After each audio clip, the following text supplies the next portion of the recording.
the special prosecutor who investigated President Bill Clinton, an investigation that led to impeachment, said on Face the Nation Sunday that Donald Trump has a moral obligation to sit down with current special counsel Robert Mueller. The name Kenneth Starr has long been a bad word in Clinton circles, but today the former Solicitor General of the United States turned his attention to Donald Trump.Host Margaret Brennan asked if this is a political witch hunt, as President Trump has repeatedly characterized it, or whether it's of serious investigation.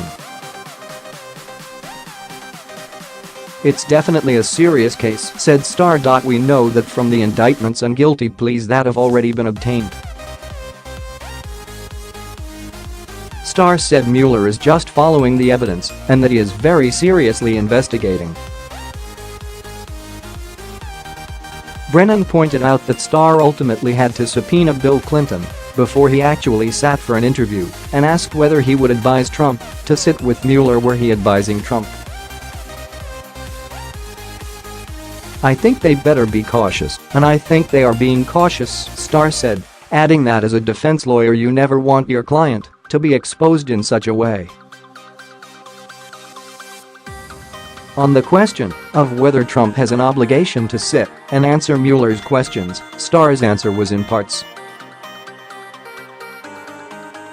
Starr: "I think there may be a moral obligation, frankly, because he is the President of the United States. And unless he takes very decisive action, such as directing the firing of the special counsel, and there's been no suggestion to my knowledge that's in the offing at all, Brennan, but you believe he could?" Starr: "Oh yes, the president clearly has the authority to direct the firing, if not a direct firing himself." Brennan: "What would that signify to you?"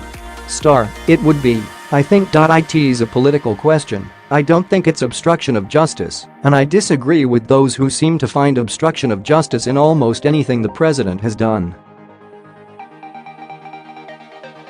But it certainly would be, I think, a political firefight of the highest order, because you have people in both parties saying this is an authorized investigation, let it run its course."